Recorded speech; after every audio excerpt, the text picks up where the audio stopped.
Hey everybody, welcome back to Gloved Up Garage, and I'm going to be working on some filters and ventilation for the spray barn today. But I first wanted to tell you guys thank you so much for your support of the last video. And thank you for all the new subscribers on the Gloved Up Garage and on the spray barn. It's awesome. You guys and your positive comments have helped me so much more than you could ever imagine. I've had quite a few setbacks over the last couple of weeks starting this business and just issues with painting and ventilation. I get the little voice of doubt in my mind when I get those setbacks, and I go back and I read your all's comments, and it really helps me.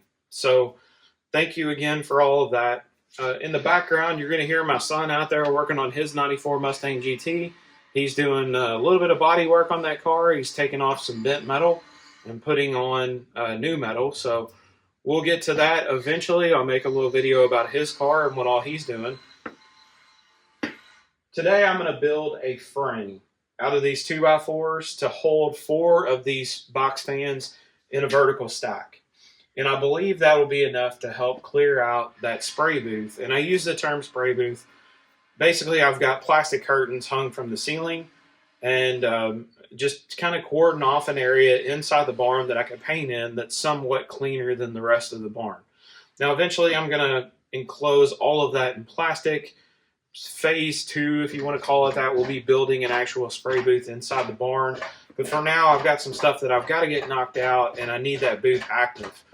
I found out very quickly the other night in an almost scary fashion that I didn't have enough ventilation in there, and I'd kind of been smelling a lot more overspray on myself after getting out of the booth. But the other night, it was so packed full of vapor in there that I almost couldn't see the back wall of the booth, and it's only about maybe 20 feet long. I very slowly backed out of that booth and turned the fan on and put a filter in front of it to kind of capture as much of that as I could and let that disperse. It was a very dangerous situation. It could have gone very bad. A spark or something could have ignited those vapors from the paint and the fumes. And, that would have been a bad, bad night for all of us. Luckily, I figured it out pretty quick and I remedied the solution. But I know now I've got to make a better permanent solution. So I'm going to stack 4 of these fans on top of each other. I've got some really cheap filters over here that we're going to use for a temporary basis until my Amazon paint booth filters get here that are actually designed to capture paint, and hopefully get back to work on painting stuff either tomorrow or Monday. We've got a cold front coming through tomorrow. The temperature is really going to bottom out tomorrow night, so I've got to get on this. I'm going to throw you guys into time-lapse mode and jump on this thing. Guys, I'm not a carpenter, so this is going to be interesting.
This is why I don't do carpentry. I cut these parts way too short.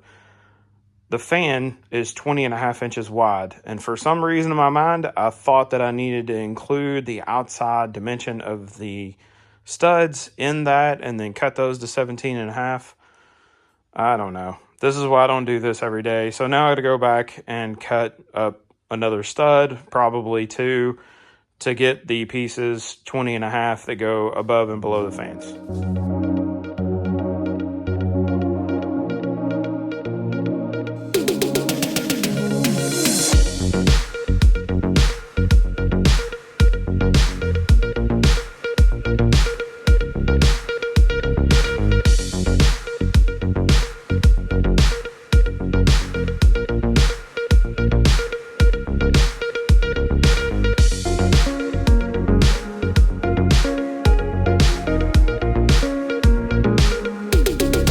All right, all the fans are in the frame now. They're all screwed in. I put a couple of screws on each side.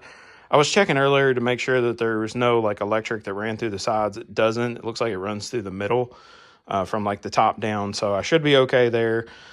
The next thing I do need to figure out is how I'm going to get all of these to work together so they each have a plug individually. I think what I'm going to do as a temporary fix is get a surge protector, and put them all together on one surge protector that I can plug into an extension cord. Again, I know I shouldn't do that, but unfortunately, that's the only quick fix that I can think of. I will eventually cut the plugs on all of these and wire them all together to like one receptacle type plug, and I can just hook the extension cord to it. But for now, that's what I'm gonna have to do to get them working. I found an old power strip in the barn, got the fans hooked up. So I'm on the backside that's gonna take up the fumes. I can feel a little bit of air moving back here. It's sucking down from the ceiling into the fans. So they're working. So this is kind of what I had in mind for this.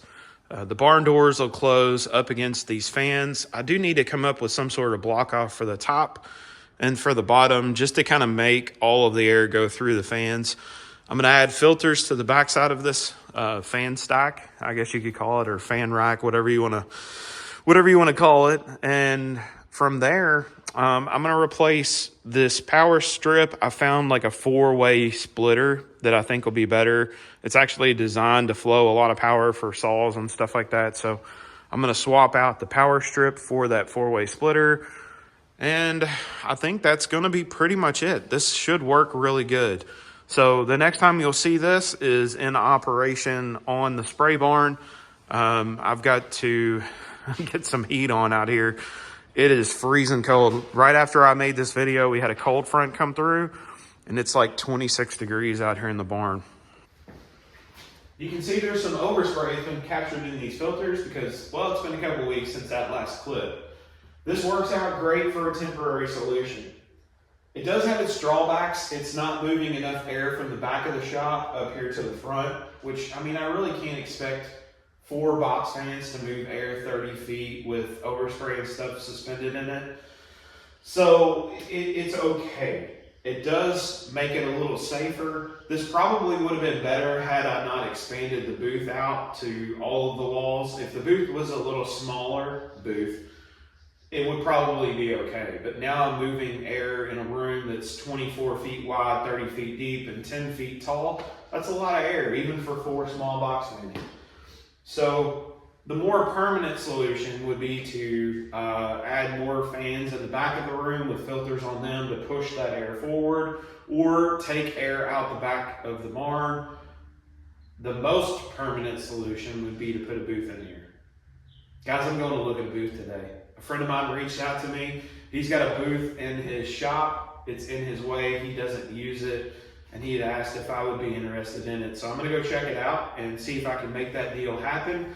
See if it'll fit here in the barn and work for us. I really hope it does. So keep your fingers crossed and watch for updates here on Gloved Up Garage about that. Thank you all so much for your support.